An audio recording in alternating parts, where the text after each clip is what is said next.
Remove the locking block by gently prying upward.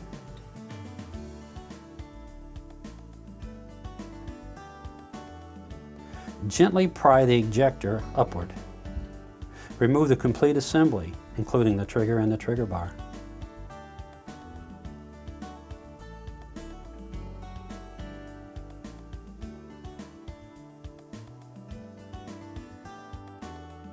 To remove the striker assembly, push down on the plastic sleeve, taking the pressure off the slide-in cap assembly. Slide the cap assembly out of the closed position and clear of the slide.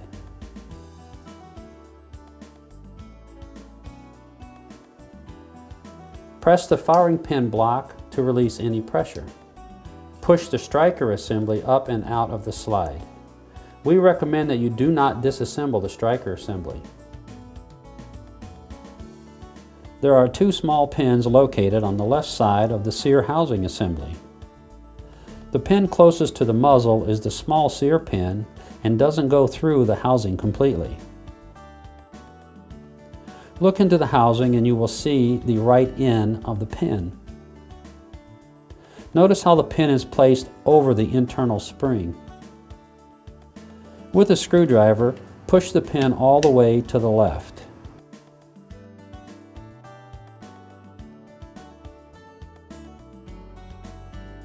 Take the disconnector and sear and place into the frame.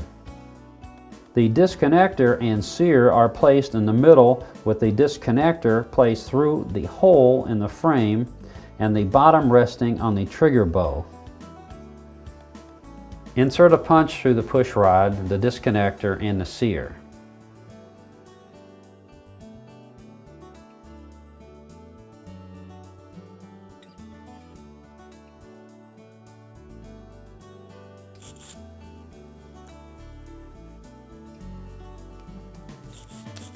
Make sure you clean each one.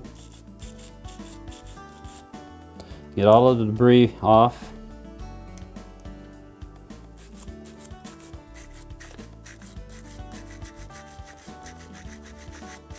Scrub this really well. Scrub down the forcing cone. Loosen up the debris. Now we want to check the crosshairs. When you're standing and holding your firearm in the air, you're never going to hold the firearm straight up and down. So set it in a good vise, make sure it's straight up and down, and look down your scope without pushing it forward or backward and affecting the eye relief, and turn the scope until the crosshairs are straight up and down, as close as your eye can get them. And they're there. Now that we've got to that point, let's tighten up the screws. When you take the firing pin out, you can turn that and that will release the bolt, which is up here. You can see the lugs and the extractor on the right side. So let's take the firing pin out. First we take out the firing pin key. And this is a very small key, and you notice it's in two sections here. Do not spread those apart or bend them in any way.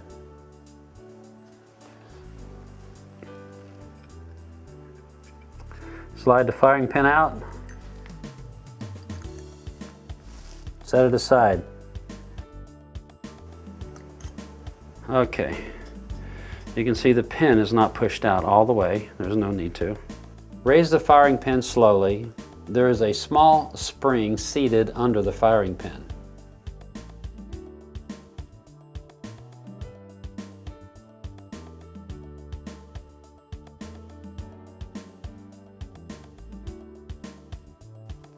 This is the firing pin rebound spring.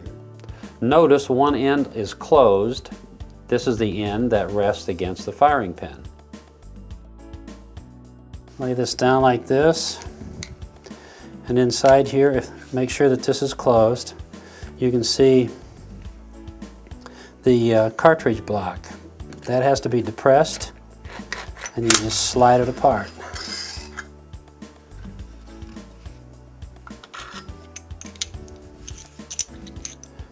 So now you have the breech bolt and the slide assembly here.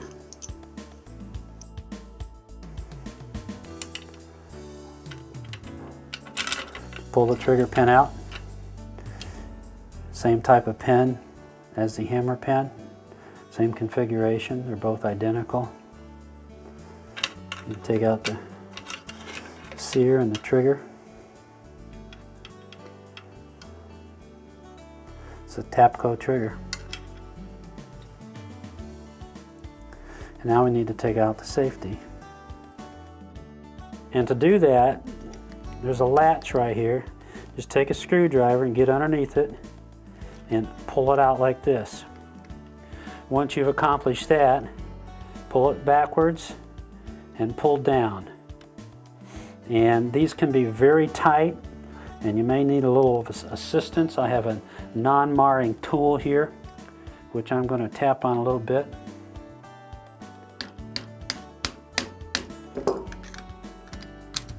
And that's all it needed, and you can see how that comes out of there.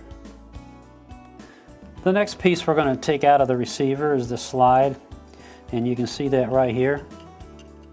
And if you notice on the receiver here, this area here is larger than the rest of it, and that's the location where this slide has to be pulled up and through.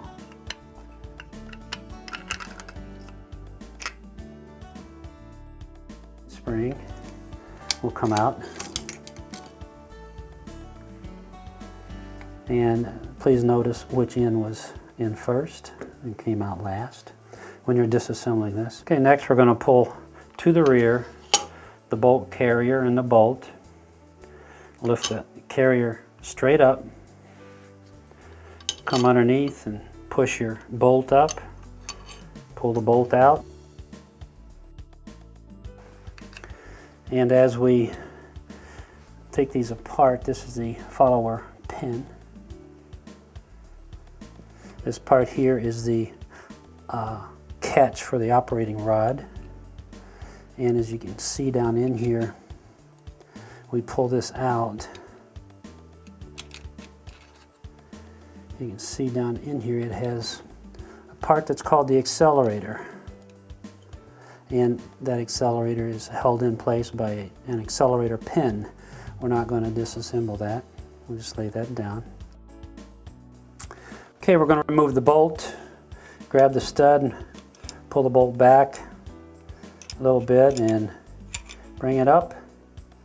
I'm twisting the stud towards myself and it won't come out. So if I twist the stud back to the right, it comes out. And the reason being is this firing pin needs to hit that slot right here to come out, and that's why we rotated it back the opposite direction. But it's pretty easy to get in and out. That's your bolt. Now to pull out the spring unit, mash down the safety lock. Here you have the captive firing pin spring assembly, and here you have the firing pin, and here you have the firing pin return spring. It's very tiny, you can see it here, and we're going to put that in a little magnetic dish over here. There's a rail over here, and we have a rail on this side. And that's all we're going to put, other than on the barrel. And what we're going to do here is rub this all around the barrel,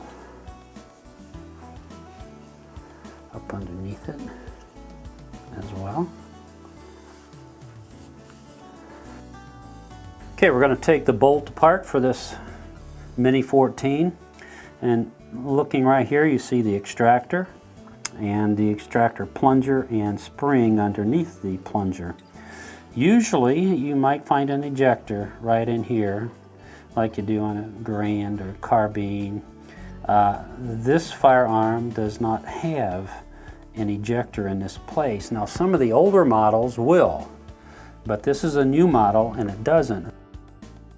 Push it down, push the pin out the other side, and here's the pin. Now when we take this punch out, that spring and the cap's going to want to fly like crazy, so you have to maintain a lot of pressure on that to get it out. So here is the cap, the spring. Okay, next we're going to take out the guide rod, which only comes out the top. And if you see down in here, you can see the firing pin sitting right here. We'll pull the firing pin up and out, and then we'll show you the other parts that's down in there. This is the way the firing pin looks from the side. That's where that little firing pin stop goes through that hole right here. So it's in there like this. We'll lay that aside, and if you can see right here, there's a rebound spring, a little tiny one, and it's attached to a rebound spring support. Let me hold this up for you if I can. Okay. And you can see that. We're going to take the slide and the recoil springs. Again, another double spring. Separate them. Looks like either end works on either end. Lay them there. Pull the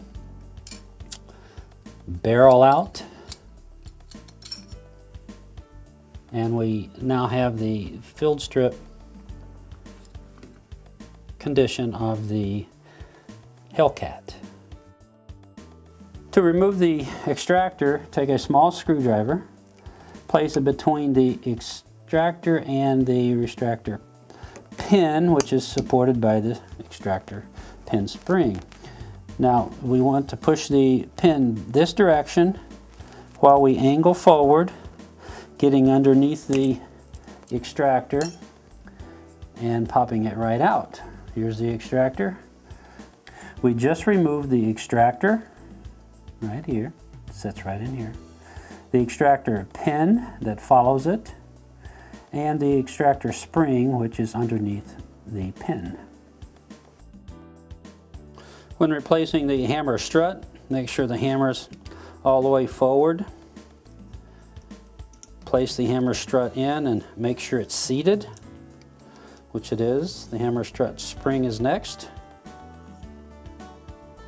And we take the magazine release catch and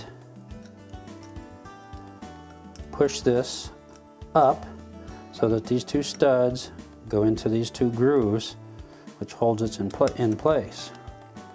Here we go. Not that hard if you do it properly. You can see if you have the strut aligned properly with the hammer, and you do, you can see how it's compressing the spring here. And remember, a clean gun shoots on target.